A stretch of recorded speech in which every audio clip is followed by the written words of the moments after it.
Hello, everyone, and thank you for joining us. This is No Soundbites Allowed. I am your host, Michael Voss, the political dragon here in the Bronx, New York. It is June 6th, 2 p.m., and I'm taking the opportunity to be able to speak with a candidate that is running for Congress, Mr. Gonzalo Duran. I apologize, tongue-tied there.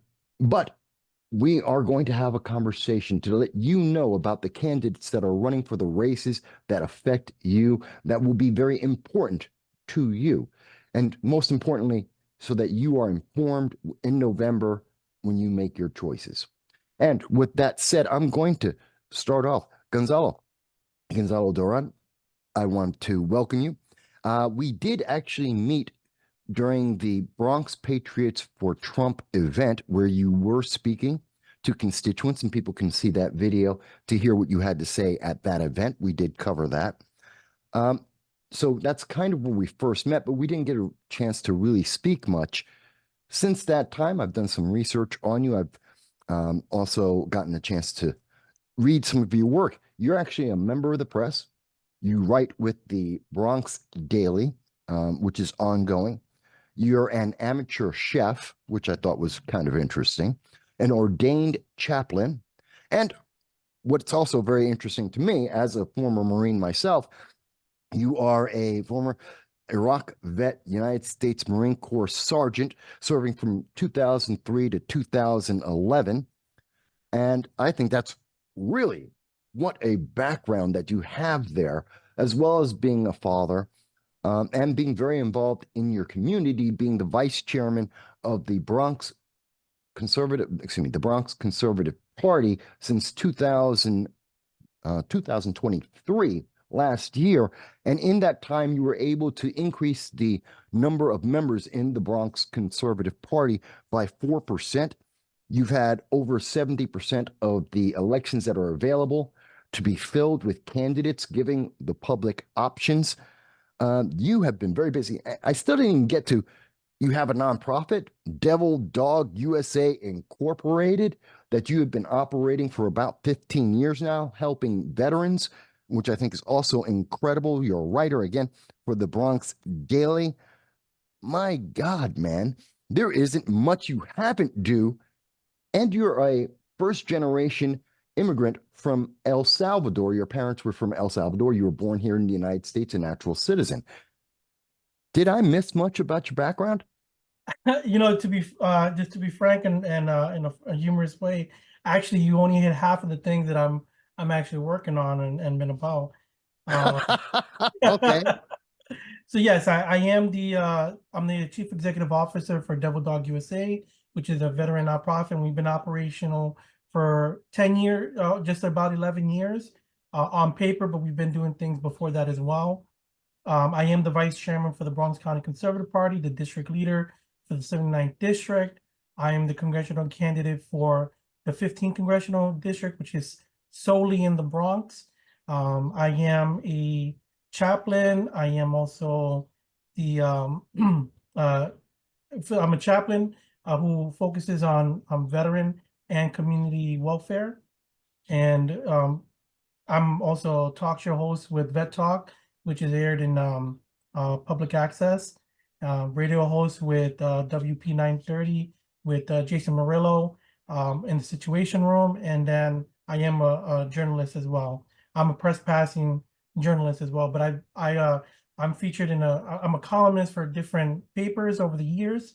And I, also submit to newsletters for different organizations that I partner with. Mhm. So it's quite a resume that you have there. You've been very active and involved dealing with politics and news. Um, Before we get into the questions about the election, I'd like to take time to understand who you are and to understand a bit more about where you're coming from, the personal perspective. A lot of people look at politicians as just being a party tag, that line that they may follow. But I think there's more to each individual. I know you went to Fordham University, you got a BA in pre-med. That was back in, I think, 2014 that you got that, if I'm correct. Well, I went to school, yes, back then, and I originally went for a pre-med degree, but I finished off with a health science degree.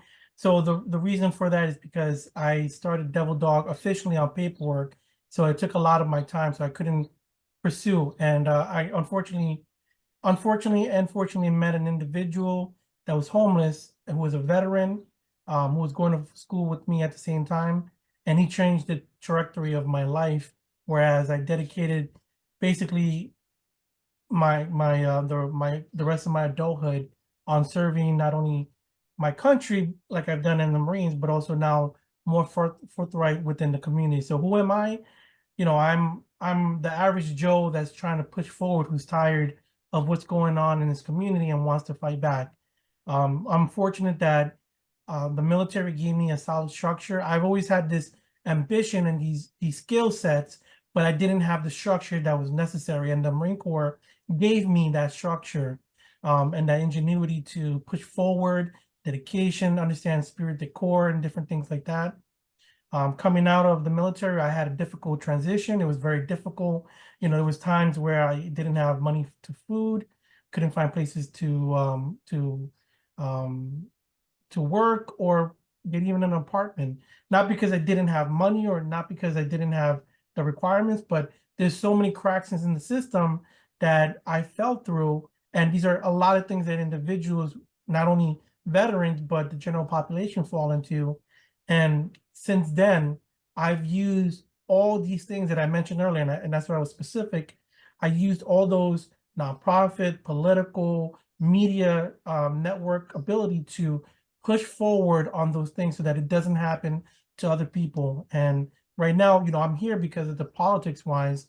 And when you said earlier, you know, it only took me, I think, so I already knew I wanted to, I always had my hand in politics for the last between 8 and 10 years, but I never put anything on paper or went further because, you know, I was a Democrat from the age of 18 until 2 years ago. And unless, you know, you're under their thumb or you're financing them, you really don't have a position to squeeze in there. And people like me are more of their competition, and they're losing people like that in the Democratic Party.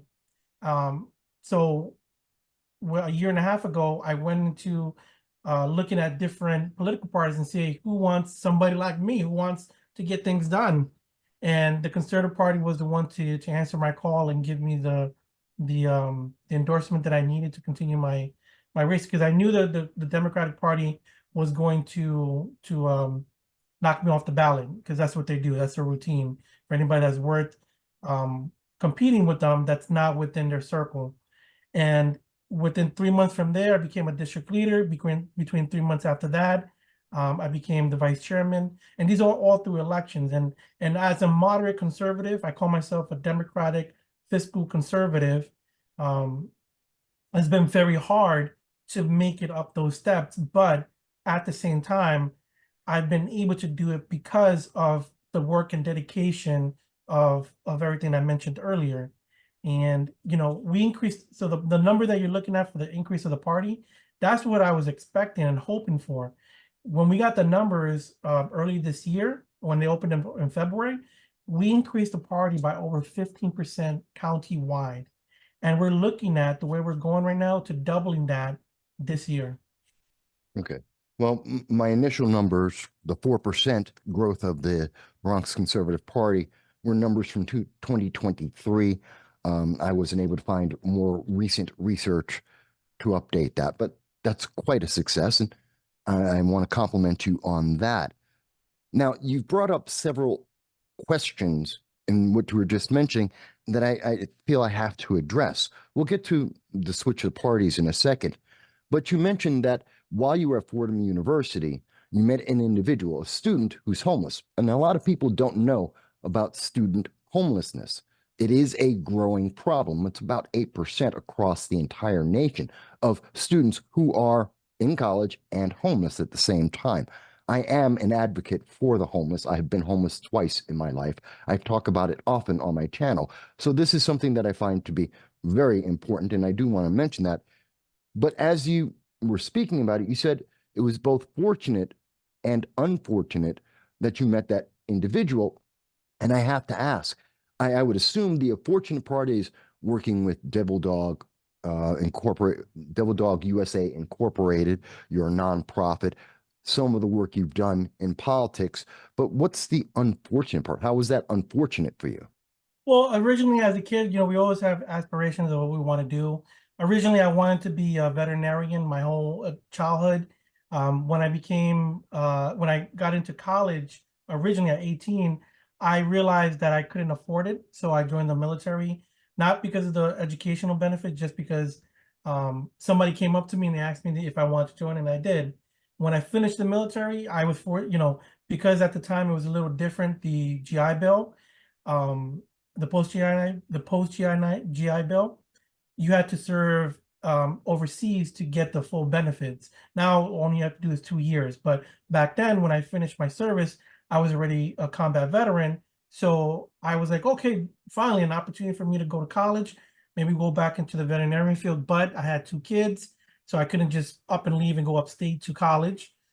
So I decided to go local and try to go for pre-med.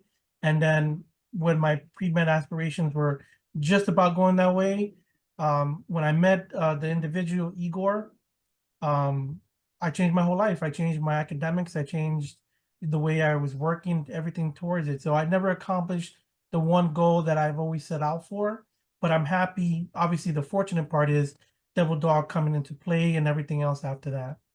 Okay. Just trying to understand because you left that there. It's kind of like a mystery sitting in front of me. I've got to follow it up. Of course. Now, let's address and get handled the question about being a Democrat, a lifelong Democrat, and then you mentioned it was 2 years ago, according to research that I could find, you only made the switch after about May of 2023. So that would be roughly, let's call it a year ago. So that seems a little off because you were running last year for the city council seat against Democrats. You were in a Democratic primary. You had submitted your petitions. It seems, depending on the source, that you had enough petitions and there was other information or other challenges that were brought against you by the Democratic Party, or it was the petitions. It's unclear based on the reporting. I've seen both.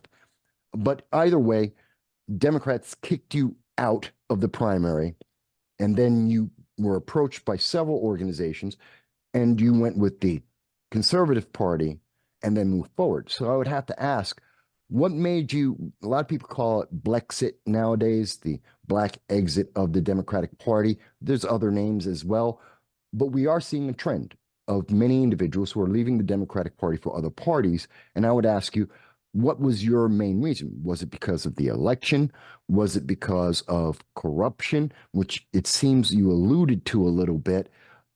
Is it because of something completely different? No, you hit it right on the mark. So I when I turned 18, and I was in the military, I needed a driver's license. There's a funny story there. I'll tell you another time privately. Um, and I needed a driver license, so I went up to the DMV, and back then my mentality was Democrats were for the poor and Republicans were for the rich. So I've always been, I haven't been an affluent person, so I always went to the Democratic poor side as well. And the mentality of that was back then. I didn't take any politics serious because as a military individual, that doesn't really, there's very strict restrictions on what you can and can't do. Then when you got out, come back home, struggling, going to school, those things once again, didn't pertain. Not until I got into Devil Dog and I saw the corruption. And I'm not trying to be negative because I believe in the Democratic Party. I don't believe in the Democratic machine, the Bronx Democratic machine on top of that. I've seen the way they've acted, how they have a tight hold on the system. I call it a gang system that they have. If you're not in their clique, they'll knock you off. If you don't follow them or participate in their specific agendas, then they won't partner with you. And I've been fortunate that I've been fluid in that situation because once again, I'm more of a moderate. I've made that very clear in everything that I've done. So for me, working through different parties really isn't specific for me. And I'm not really crazy about the two-party system to begin with. And they haven't made it easy for us as individuals to even pick a party, because you may not agree with everything that one party is, or one aspect of it. So what does that make you if you don't agree with 100% of everybody and what their philosophies or what they put out there? So once again, me, I'm a moderate. So when it came to the point of wanting to succeed in politics and go the further route, I knew the Democratic Party wouldn't allow me. So I did take all the offers from individuals. The Conservative Party was one of the ones not only do that I believe in their goal, but specifically for the Bronx Conservative Party, with the chairman Patrick McManus was willing and open-minded in a lot of aspects, knowing that, you know, we need a third party to go with. So I've always looked at it as the Conservative Party is my third party, but at the same time, their philosophies and goals and ideologies are a little bit more stricter than mine, you know. So what I say is, where the progressive are pushing this way, I'm trying to stop and push it slowly a little that way. I'm not trying to go all the way to the right, but I'm holding back the fort, trying to make it, less. Progressive ideology.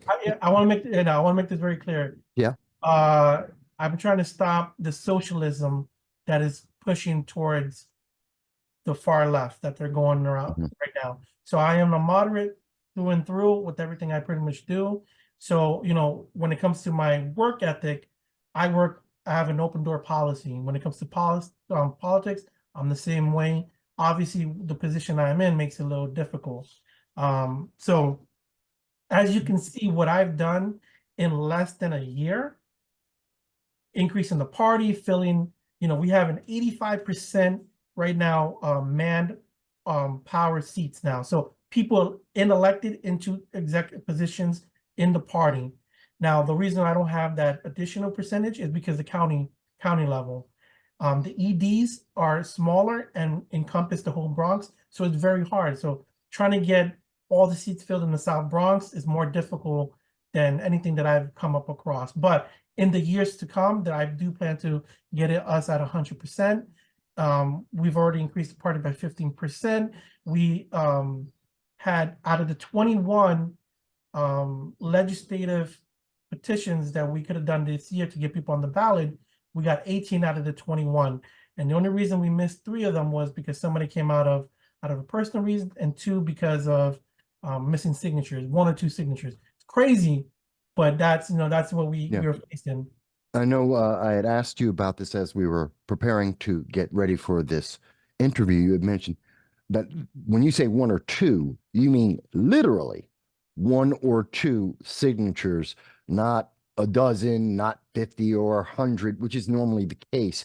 Usually if someone's being taken off of the ballot, it's usually they missed petitions by a page or 2, which is usually like 20, 50 signatures, if not 100, not 1 or 2. That's unusual in politics. Yes, and then I'd like to go answer that, go a little more in detail on that. Sure. Now, regarding but first I'd like to go on because you did your research. I appreciate you doing the research on my petitions. Now, I submitted the numbers that were needed.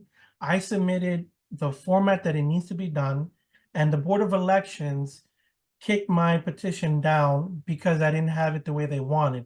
But this is the thing with the Board of Election. You say one thing, another person say another thing. On top of that, it was literally the binding of the petitions, the binding of it. Now, they will say that they have their set of rules, but they don't have anything to show you what those rules say. All it says, it has to be binding together. Now, the cover sheet has to be separated, but the binding of it has to be hold it together. Now, if you can hold it together, that's what matters. And I was trying to be a little bit slick, so I understand why they were kicked off, because they weren't taped up, they weren't stamped together, they weren't all these tricks that everybody does. And I just said, look, boom, boom, clamped, it's official. Show me where it's different. And they didn't. And they didn't give me the official write-up. If you ask them, they'll just say, oh, it wasn't binding together. But what do you mean by binding? You don't have a picture of it, of what it needs to be or what needs to be done. So I let it go. I was like, well, look, I already secured the Conservative Party line. I don't have thousands of dollars to fight this or get a lawyer or anything else, but I left it open so that somebody else, somebody who does their research, somebody that cares, somebody that wants to push forward, can challenge it for me. No, I saw that, and as I mentioned, I've seen two. The reporting in news has two different notations about that.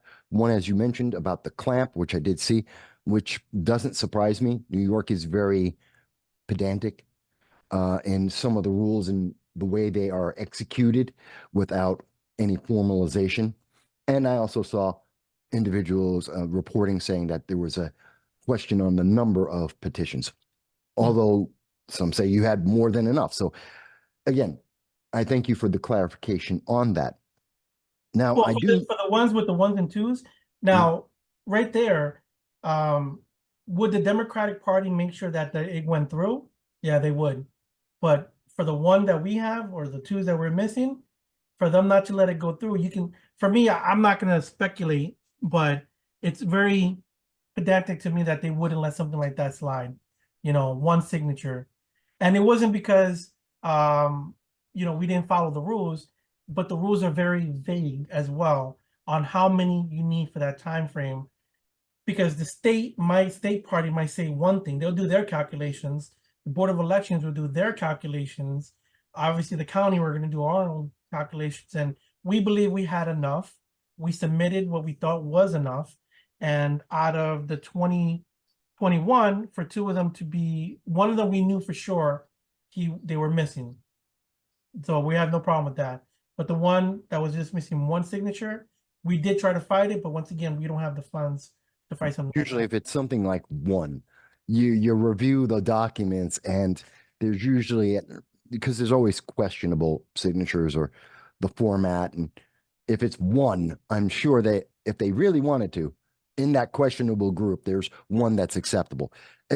Mind you, folks, I know this is a little bit of inside baseball, but in 18 years of political commentary and coverage of elections, and I've seen them on the congressional level, local, state, and federal level. I've been through the process myself as a candidate. I can tell you it is a lot of wiggle room in these processes, especially in New York State. And so this could have been done. This could have happened, which doesn't hurt the voter. The voter just gets an extra option on the ballot of someone they could choose. So there's no real downside to this, but that's a whole other thing, which I handle on the political commentary side. But I am glad that we have brought this up. I thank you, Gonzalo, for bringing that up and addressing it to some degree. Now, you also mentioned the gang mentality, as you mentioned, that we do see ever present in New York State, because it is a classically blue state, very Democrat heavy. In fact, New York State is run by a single party, the Democrats, since approximately the 1958. And that has been relatively true in almost all of the major parties and in terms of control of New York State since that time. And we see that especially here in the Bronx, where the Bronx is considered the most democratic county in the entire country.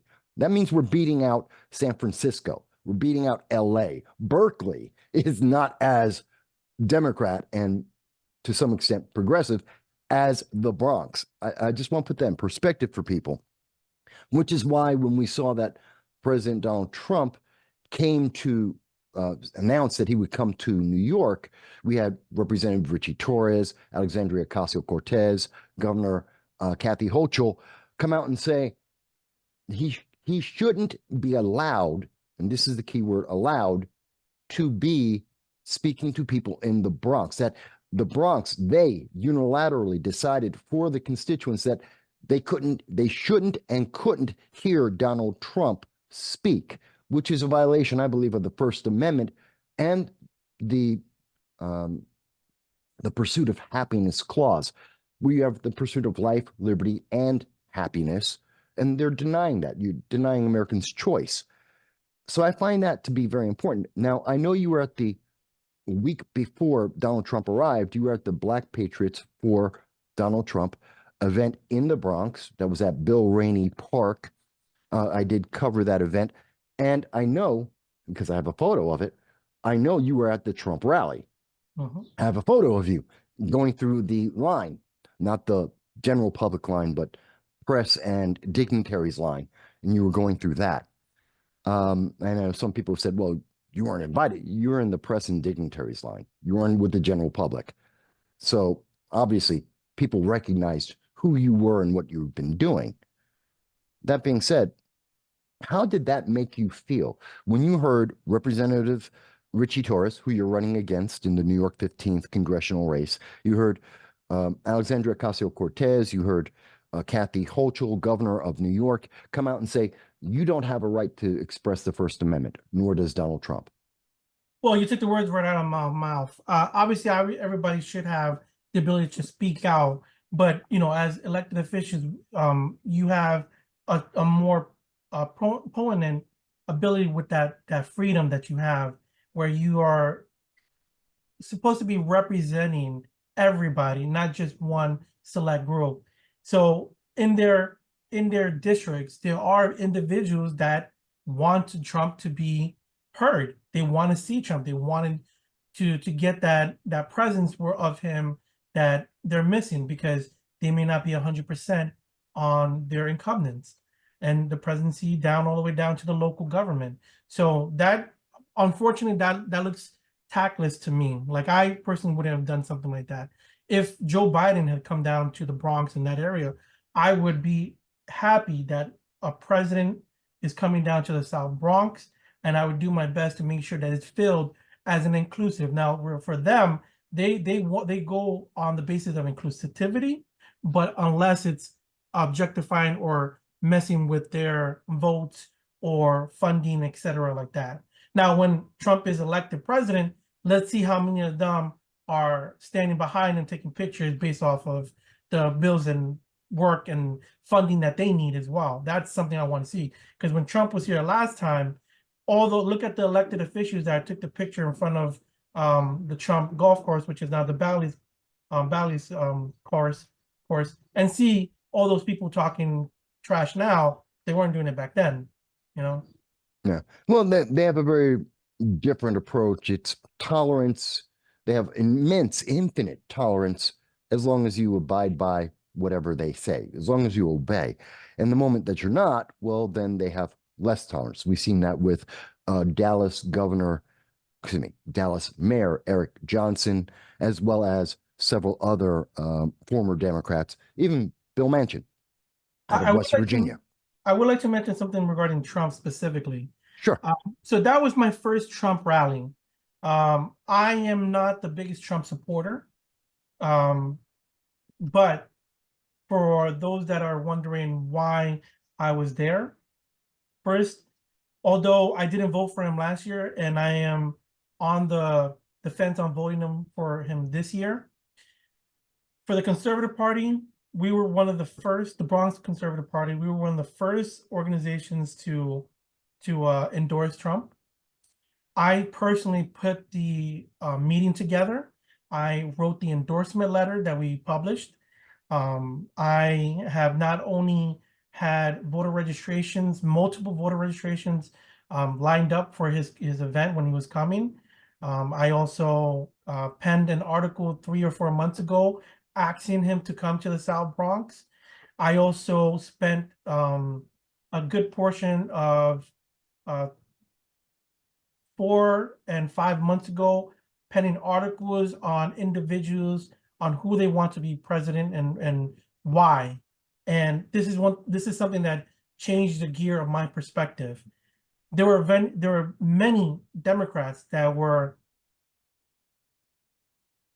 yelling to the clouds that they want to keep Biden as president. But when I questioned them to go on the record on why, that's where they step back. Whereas the individuals for Trump yelled as loud as they could, but they were also willing to put it on pen and paper. They were willing to show the community that this is my face, this is my words, and this is what I want the public to know and why I'm picking this man to be our next president. So all those things together have put me in that position. So when I was invited, in which I was invited as a candidate to speak there, I was proud to be asked, first of all, and second, to be able to represent my district. Once again, you can't have in the position that I believe as a politician and exclude inclusivity when it doesn't benefit you. So I'll leave it at that. Sure. I wanted to ask one question about Devil Dog USA Incorporated before we go into some of the specific questions about the race itself, the New York 15th congressional race.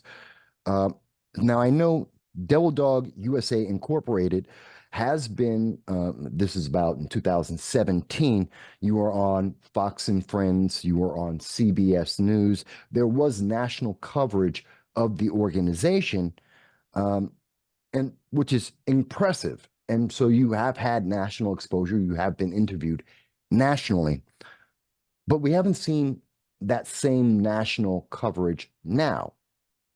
Why? I wish I can give you a detailed answer, but what I will say is, and I'm not going to be vague, the work that we've done is excluded by the mainstream media because we don't align with certain agendas. So whereas I work with all the communities and different aspects, if somebody comes into my office and says, I want to do work on this project, fine, let's get it formulated, let's get it situated. For me to get it to the level back where I was at that level, I need the community support, a senator, a congressman, a city council person to help push that a little bit higher. Now, because of the work that I've done in the background as a community, as a politician, as a nonprofit leader, everything else, since I'm considered a, let's say, competition, that's not going to happen. That's not going to happen. But even though I haven't gotten the national attention like I've gotten before, we have always been in the media, newspapers, local Bronx ones, tri-state areas. So there's articles on me and the organization in Arkansas right now. There's Connecticut ones, there's Albany ones. So although the presence that you don't see it, it's there. I have liaisons across the country because in New York, it's where the money is. So to formulate and do all the let's say the longevity of having an organization for 10 years, it's not easy. You need donations, you need grants, you need all this stuff. We've been able to do this operation for the last 10 years, mostly with donations from the community. So we've been outside of having to beg for grants or be the individuals that, let's say, stand by an elected official. And, I don't know if that comes out right. So if you haven't dealt with the community level work, normally time you have a politician tag onto your flyer, they may not have done anything or they may have donated something, but it outshines what the perspective was of what you're trying to get out there. Like when Chuck Schumer shows up at the last minute to get a photo op and says that, as an example, hemp is going to be the home run for New York, and the hemp industry is going to bring in tens of billions of dollars of revenue and also a couple thousand employees, as he said, to central New York, in particular Broome County, usurping the highlight of Assemblywoman Donald Lupardo. That's the national exposure that was given in. Of course, the fact that that failed and nothing was developed since that time, he's gone. He no longer even mentions that that existed. And if you didn't have coverage of it, you wouldn't know. I was there. I do. But that's what you're speaking about, I think. You hit it right on the point. Thank you for that. And I'd like to get a little personal, if you don't mind. Go right ahead. With the situation. So Devil Dog we hit our 10-year anniversary last year. I was hoping for a little bit more coverage on that situation right there. And we did get local, which I loved and I appreciate from the bottom of my heart, you know, the community coming out and showing their support. But, you know, none of the elected officials in my area popped in, showed any support. And that's where I think we lost a little bit of the steam that we should have gotten as a nonprofit that's been based in the Bronx for the last 10 years, who have made impacts outside of the city all the way to the national level. And when I say that is because, once again, if you look at the work that we've done, there are articles of the work that we've done sporadically here and there. So much so on a personal level, I've never received an award from any elected officials within my districts or surrounding areas. We've had golf programs, scuba programs, camping programs. Right now, we're doing a city, self-defense program that we expanded. We did 3 or 4 now, and we're expanding it for another 5 to 10 classes because of the crime wave that's been happening in New York City regarding women. So that's one program that nobody's doing, but we're doing it, and yet they're not standing behind on making something like this. You know, they should be throwing money at me to get this program running and kickstarted at the city and national level. So what I bring to the table, I'm bringing all these type of things to the forefront. Now, whether they support it or not, or whether they copy it or whatever, it doesn't matter to me, because my goal has always been to serve the community. Okay.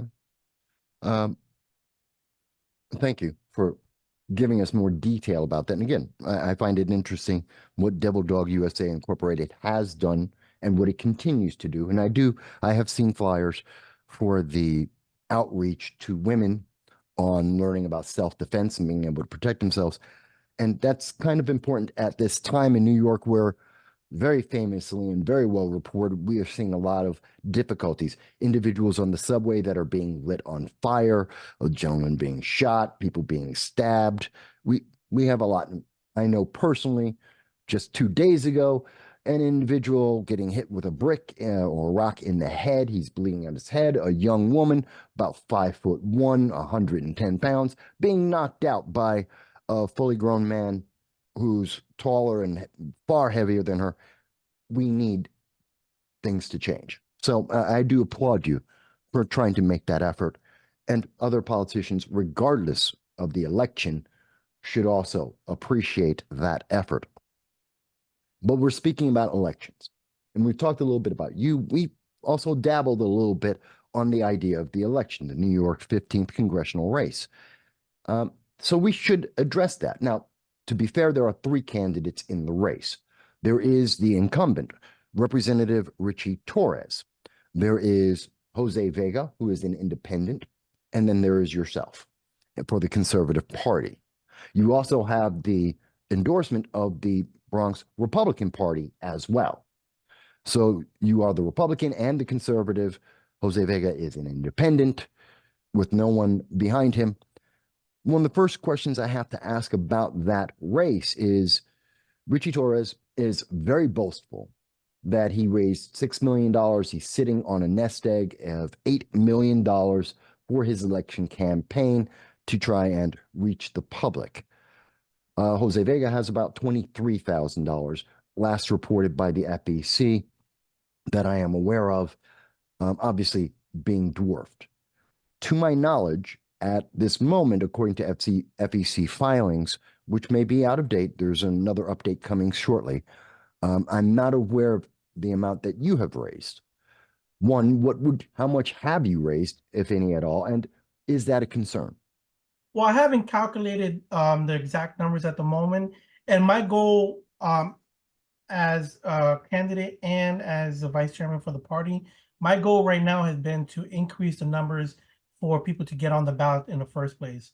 So when I covered my district, I covered multiple other districts as well. I don't know if a lot of people know regarding the way the tier structure works for the higher levels. So let's say my opponent, Jose Vega from the Independent Party, he does have somebody backing him. He has the LaRoche organization and the senator that he's running for. So as long as she gets a large number, it trickles down to him, and they're getting, you know, a lot of support in the back end.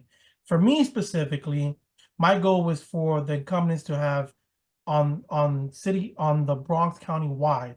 Have I collected money? I've collected money for the party and not for myself specifically. Now, in that time of getting 18 individuals to run for office, helping with the media, the press releases, formulating a real backing and getting the endorsement for the Republican Party, simultaneously getting other endorsements for them as well, has been my ultimate goal. So let's say somebody like Jose, he raised like maybe 35,000 and he probably spent 30,000 on just trying to get on the ballot, right? I And believe the numbers, to be exact, I believe yeah, it's I'm not saying 23,000 that he raised, and I believe he spent 19,000 so far. yeah, To so be fair. yeah, I don't know the numbers exactly. For me, I would probably spend like $100 or something like that just to getting the individuals from the party situated and lined up and trained and stuff like that. So that's my main focus. This second half, now after the June primaries, that's where I kick into full gear. Because in the end of the day, Richie Torres has $8 million. That's going to be a tough fight right there. I'm not the type of person to go around begging people for money, nor am I the type of person to continuously every year be in a situation where I'm going to lose. So my goal is always to win. Now, I may not win in the ballot, but I'm going to win in the overall perspective of the candidacy I'm running for office. So I want my numbers to increase. I want the money to increase. I want the individuals within my party to increase as well. And that question has been brought up. Now, once again, why is this like one of the biggest factors? I want the people to know. I want interviewers like you to say, why haven't you raised money? Why haven't you done this? Why haven't you done that? Well, it could be done in a different way. It could be done in different ways. And I like the way that I'm going this year and this route. I'm looking forward with more endorsements this year to help me push me in front of the individuals that have the money.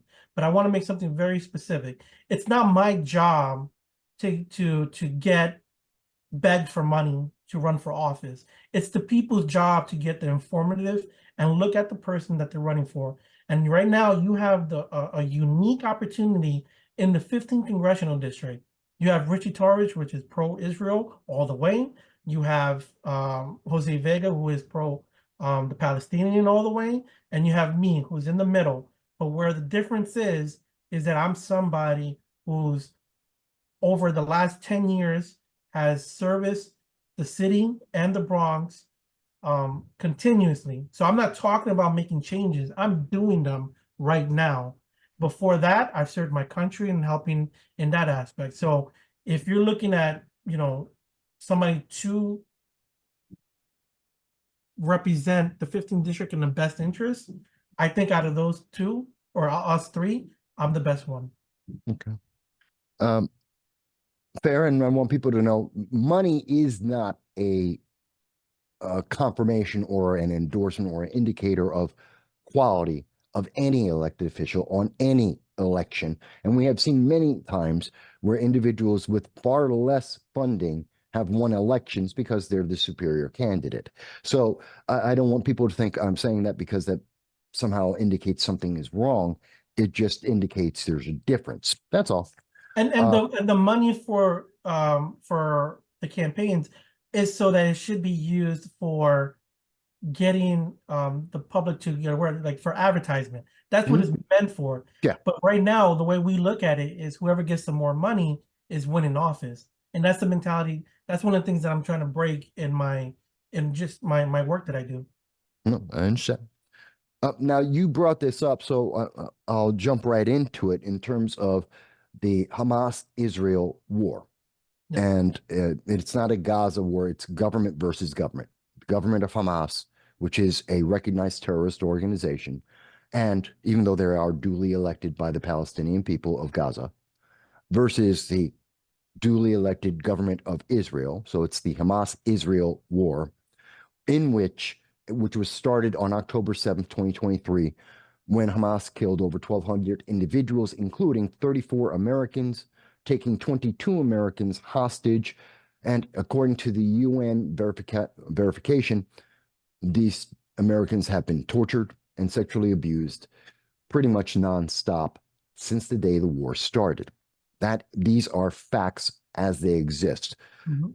Joe Biden recently came out and announced a two-state ceasefire initiative that he has, which includes that critical to that is the remaining hostages, over 154 individuals at least, depending on how many Hamas admits are hostages, both alive and dead. We believe at least 40 are dead. We do know 7 are confirmed dead by Hamas's actions.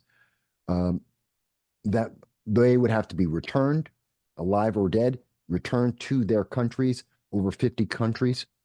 And then the ceasefire would be able to start and perhaps would be long lasting. And this would also help to recognize Gaza as an independent state. That's what Joe Biden has put forward. At the same time, Joe Biden has said that Hamas is absolutely refusing, which is confirmed by Jordan, Israel, Qatar. At the same time, he's also saying that Netanyahu wants to continue to see the war go forward so that he'll maintain power. So Joe Biden's saying he has the plan and everybody's rejecting it. If you are to be elected to Congress, this is an issue you would be addressing.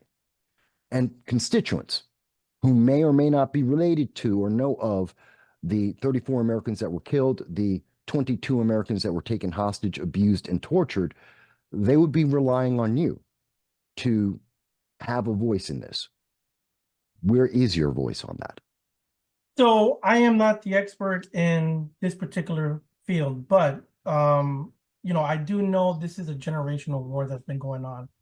I am one of the first politicians to put in a press release to say a ceasefire and to talk about the two-party state. When it comes to the picking a side, now, in my political ideologies, I am once again a fiscal conservative individual. So how do we get an answer directly? So if I was elected, my goal would be to look, if I had to go to Israel and go over there to Palestine to make sure that I get the full 100% informative information, because there's a lot of things that is being pushed out from each government, but I don't know what parts to 100% rely on. At the moment, in the position that I am right now, I don't. What I do know is that the money that's being spent is my biggest problem. We have a defense budget that we're spending on. We have funding that we give to NATO. We have money that we give to the UN. There's money and resources that we're giving as a country and individual, which is affecting our country. So when I tell you the people what I want them to know, I'm factoring all these things. I'm not just picking a side because of the country or anything like that. There's other factors on top of everything I just mentioned. There's the issues that we have to deal with, Israel being our ally in the West. And we also have to keep in fact that, the Palestinians elected the Hamas into this situation, and Hamas is a recognized terrorist organization. So the second that we go tip a little too far, now we're going to put in a situation where we might unify the other nations that might be against us, and that could cause a war. Not only that we are our answer to something that happens right here in this situation, it will also affect the other issues that we have. Let's say the Ukraine and Russia issue, and the things with China and Taiwan, and et cetera, et cetera. So even answering just one of these problems sets off multiple situations that are set precedents as well to other things that we have to factor. I want, what I want personally is for a two-state party ceasefire and for us to begin good negotiations. What's going to happen is I don't know 100%. I can't really give an informative answer of what I want or what should be on or what the people want until I'm elected into office. But I do know what I want to make happen is that if I'm elected, my goal is to making sure that it's a ceasefire and start negotiations for a two-party state. Where it lies and where it tattles in there, it dependent on the other. Even if I was elected, I still have to fight with the other representatives in the House to make things happen. And then even then, you have to go at another level with the presidency. So I've never given a solid answer to reporters like that, but my press release stating the ceasefire and the two-party state has always been my objective for that. Okay. So in essence, you do support the idea of a two-state solution, Hamas, Gaza gaining its own statehood, and the ceasefire predicated on the return of all hostages, alive or dead. Yes. Is that correct? Yes, and I did read briefly what the president said. But you know, Hamas, I mean, we're gonna assume that they're not gonna give 100% of that, and they're not. You know, where's the next step for the negotiation? Is what they're doing right now been simply for the upcoming elections? On top of that, all those things factor into what I'm thinking and what I have to look forward into the next couple of months with this election going on. Okay. It is involved. It is a very involved issue over the last 8 months. There are many high emotions about that, many strong feelings on one side and the other. Again, and I've done a lot of coverage on that. People can look at the channel. You can see that we've talked about the three simultaneous wars theory that we have as well. So people can look at that separately to try and get more information and understanding of it.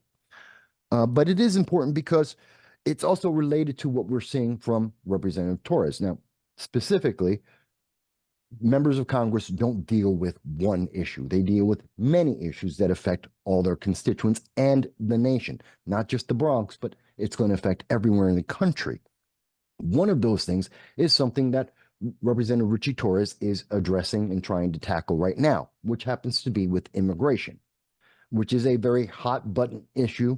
We saw the announcements from Joe Biden yesterday. We've learned that at the same time that he's trying to supposedly shut down the border, but yet allow 2,500 illegal aliens into the country every day, amounting to 1.2 million per year. He's also forgotten about 300,000 illegal aliens that shouldn't be in the country based on the legal process and just allowed them to stay. So it's very confused, but for Representative Richie Torres, he has petitioned under H.R.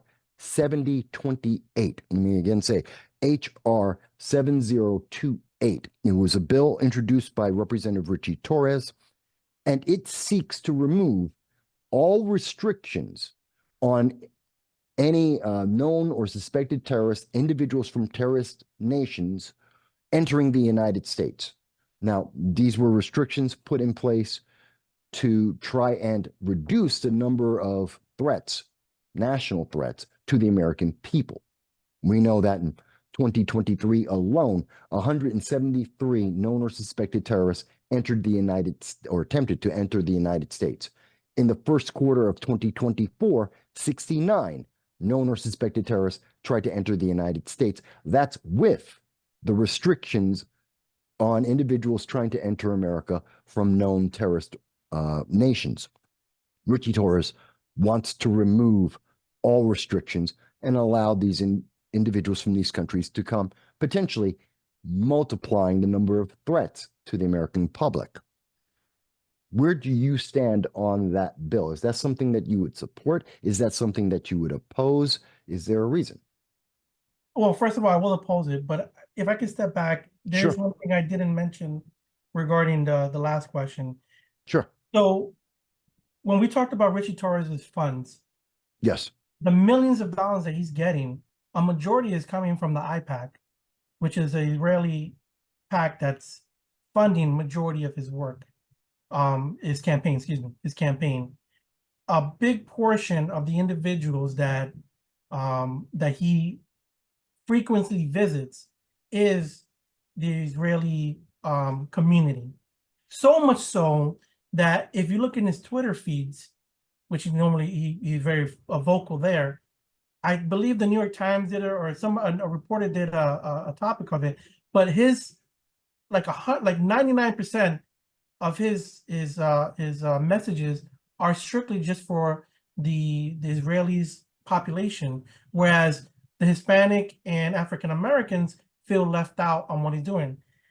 Although the situation over there is a hot topic and it's an important, because as humanitarians, as a nation, I don't think we want to see deaths at all. We don't want that. But we also have to keep in mind that the funding and how we're helping them over there as well. I work every day helping out the communities. I already said chaplain, nonprofit work, etc. The people are hungry.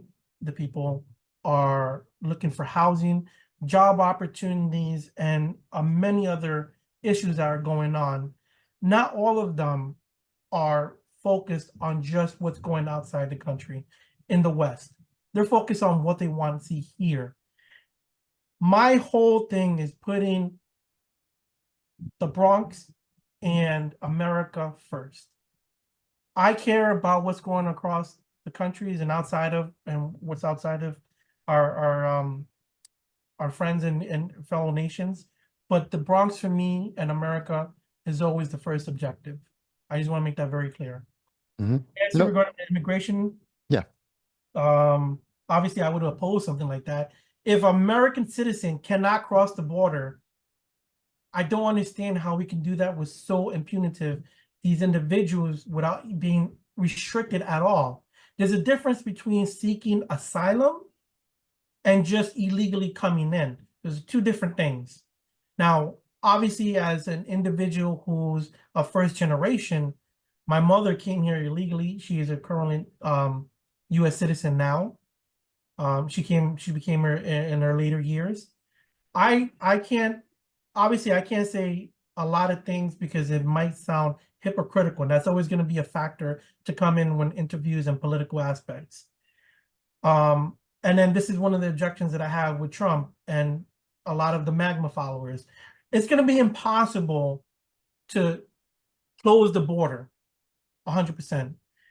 It's going to be almost impossible to build the wall. It's going to be almost impossible to gather everybody who's illegal and then ship them out of the country. Those are things that I don't think are practical. But what we can do is follow the rules. Right now, there's ways for individuals to come into this country legally who aren't not following the rules.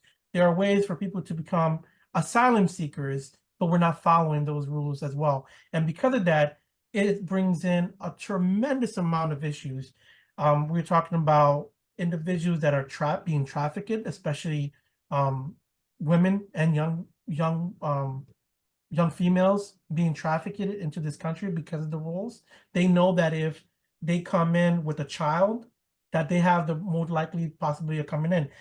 I don't remember all the aspects of that bill that you mentioned. I do remember it's called Keeping the Promise. That I do remember. And the sanctions that you mentioned, obviously I'd be completely opposed. Once again, when an American citizen has to go through TSA, has to be vented, and we don't allow that to the people that are coming in. Look, we're going to have to tell these people to come in. America was built on immigration, on immigrants. So we have to have some kind of mentality that's going to happen. We have to limit on the amount of people that we bring in. We have to secure that the individuals that are coming in aren't in, we're living in a post 9/11 era. I don't want to have the restrictions and people following the rules when the next 9/11 happens. Then everybody's going to be, oh, we should have done this. We should have. Hindsight is right now. We need to make those changes and fix those problems now. So to answer your question directly, I would oppose that bill. They named it pretty nice to try to get it across. They always do. Everyone names every bill nicely. Every bill, no matter what it does, has the best name you could possibly imagine, or the best acronym. Let me clarify something that, based on that, we're talking about immigration, and I'm a little unclear. Now, you mentioned you believe that it was impractical and impossible to build a wall, even though out of 149 countries in the world, there are currently 109 that have walls, including in Mexico and much of South America. Walls exist, and they're very effective. Poland's building, has a wall, and is rebuilding their wall. Norway, Sweden have recently started construction of their walls on their borders. And again, Mexico has one with Honduras and other nations. So that seems to stand, and we've built a large section of wall already, and it has been effective in the United States already. That's documented. We know this. That is a fact. So I'm not sure why you would say it's impossible and impractical to build a wall. At the same time, well, let me let you answer that first. Yes. And then So we'll go I'm forward. not. I don't think I said it was impossible. I think I said it's impractical. I don't think it's going to happen because with our current government, they won't allow that to happen. I'm sure when Biden said that announcement, I haven't looked too much into it. I'm sure the advocates came out and are starting to sue or about to sue or something like that, because what a lot of people don't know is once a political figure tries to do something, there are lawyers that try to oppose what's going on. There are, I think it's called amendment advocates that try to fight stuff like that. Do I think that we could get it done? It's a possibility. It can be done with our current government. I don't think it's gonna happen. Obviously, if Biden wanted to happen, it didn't happen. Trump started it. If Trump comes back into office, I think he would push for it. I mean, obviously, that's one of his biggest platforms on getting done. Would they fight him for it? Yeah, he would have a hell of a fight to continue in getting it done. But once again, the lawyers are going to come into place, the advocates are going to come into place. And if he doesn't have the backing of the people, that's where the tough part comes in. Right, Not only that, but you also have the elected officials to help push those agendas as well. and that's where I'm specifically asking you, if you are to be elected, do you support building the wall? That's a good question. I don't think I've ever formulated that in my mind. Right now, I would want the rules to be followed. And is it practical to get a wall done? Yes. And I will personally, I've always thought it should be done. So yes, I would say I would pass. I would work towards getting a wall done. But the problem is who's paying for it? How is the funding happening? Once again, I'm more fiscally conservative than anything. The money Details matter. The money would be the problem for me. Now I'm more focused on the money aspect of it than the wall actually being done. The concept of a wall, you're fine with. The concept of that immigration process, that being one of several immigration processes, is okay. It's a question of how much does it cost and where does the money come from? That's what I'm understanding. That was being Okay. Just wanted to clarify, since you had brought that up, I wanted to make sure we addressed it since you had brought it up. And we do know, hang on, I think we answered a couple of my questions, in fact, in doing that. In one final thing on immigration, as we mentioned, Joe Biden's been doing a lot too. He's now claiming that even though there still isn't a crisis, even though 8 million illegal aliens have entered the United States under his watch alone, record numbers, he's now implementing regulations to try to slow down, not stop, slow down illegal immigration. You've mentioned that you believe it's impossible, or if I'm understanding you correctly, that it's impossible to stop illegal immigration or to expel everyone from the nation.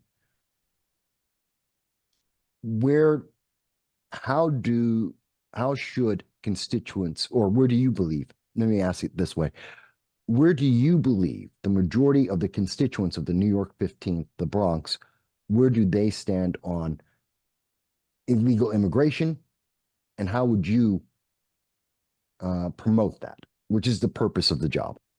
So one aspect that people don't understand, and I'm talking at the community level right now, a lot of the benefits that are coming to the Bronx are because of immigrants.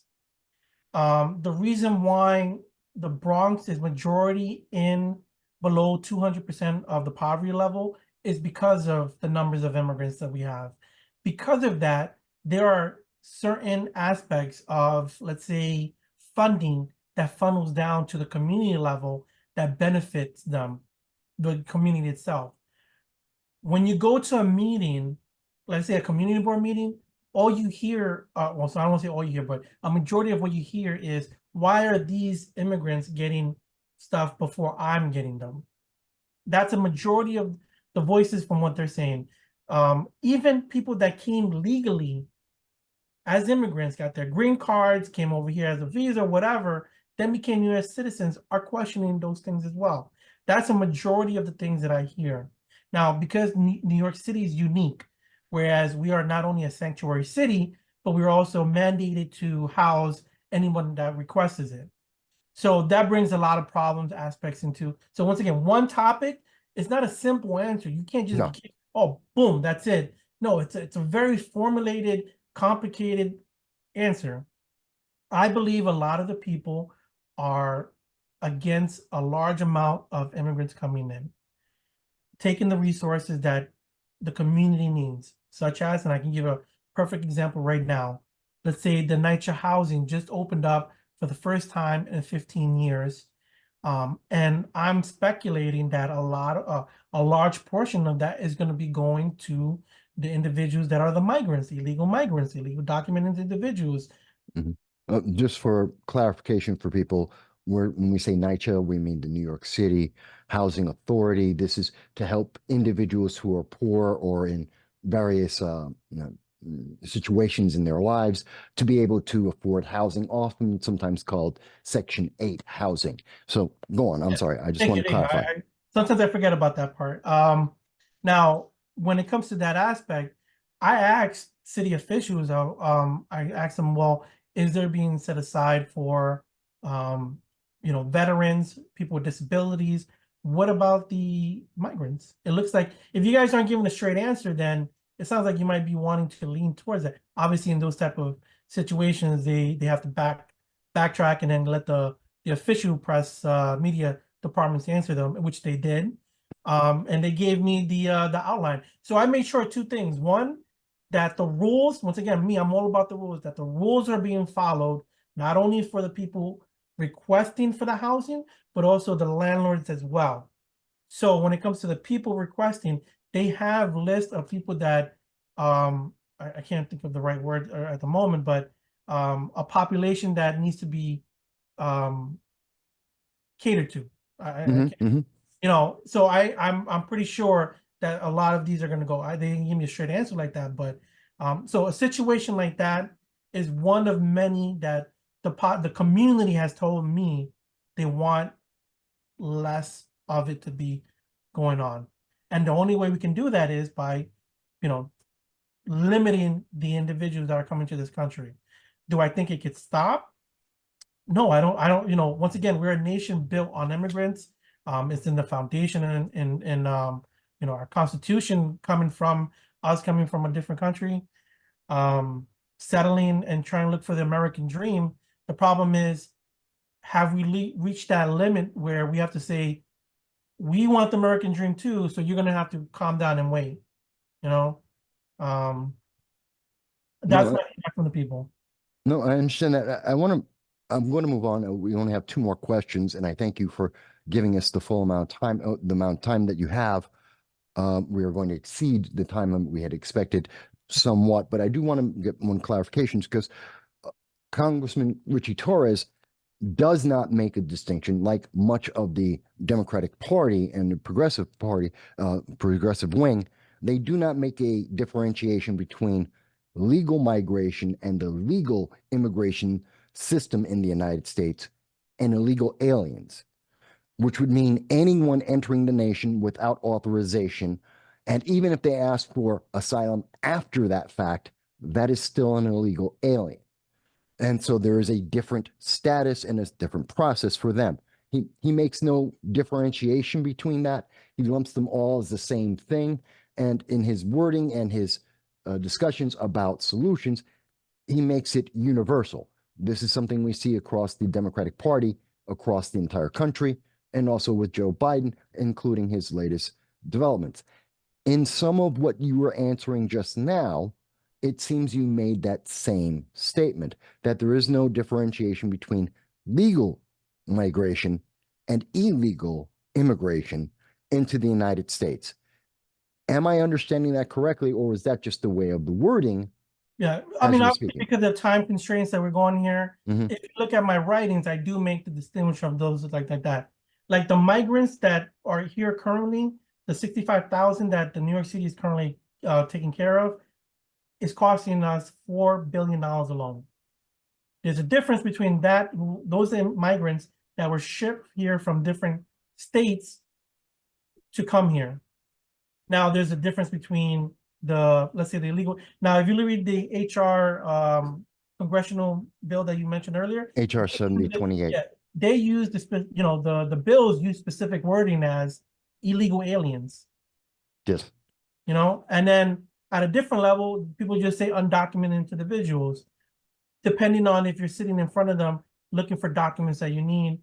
So I'm using it as the contents of what I got right now. The time. Okay.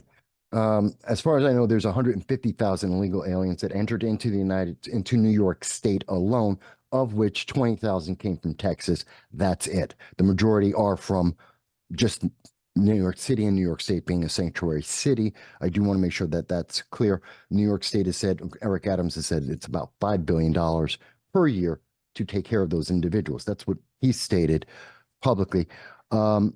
Okay, again, I was just trying to make sure we understood based on the wording. It was unclear, so I wanted to get the clarification. I know we're running out of time, so I'm going to try and move forward because of education. I know this is a key component of when you were running for the city council seat. It's been a key component of running for the New York 15th district. And I know that this is something that you feel very strongly about. Kathy Hochul recently came out and she said that she needs more money for the education system because young Black children in the Bronx don't know what a computer is. Now, what I would like to ask is, one, do you think that throwing more money into the education system will work? Two, in your experience, do Black kids know what a computer is in the Bronx? Since this is something you have experience with this, you have children. And three, is there a counter to what Kathy Hochul, in terms of putting more money into the education system? Is there a different way to move forward? So those questions. Do I think throwing money is just the easy way to solve the problem? No, I don't think money needs to be thrown out. I think an audit needs to be done to show the transparency of where the money's going first. A lot of the programs that are being done right now, let's say from the city, the mayor didn't increase the taxes. So instead of looking for other ways to get money, what they did is they funneled and took away money from different areas and just split it across the system. That's how they worked for the Board of Education this year. At the government level, I've only seen a few reports, so I can't answer too much on where that money is. The congestion pricing, I assume there would be, let's say that $1 billion that would have gone would be somewhat allocated to education, but now that's the problem that they have that they need to look into. One of the biggest problems that I've seen at the community level is the reading and writing for the young individuals is lacking. Now, one person will say one statistic and another person will say another statistic. From my understanding, we are below the state level for the city. I want to help increase that. I want to help increase that so much that I've taken, additionally to all the things that I've done, I am now mentoring teens on my spare time to help them formulate different things like reading, writing, communication, public speaking, getting them individuals with job opportunities and stuff like that. I've sat in meetings where I actually, the first question that I had on my one-on-one interview with Mayor Adams was the YEP program, trying to get more opportunities and funding in the pockets of individuals. That's the youth employment program. Yes, youth employment. Don't forget it. Thank you. Youth employment program.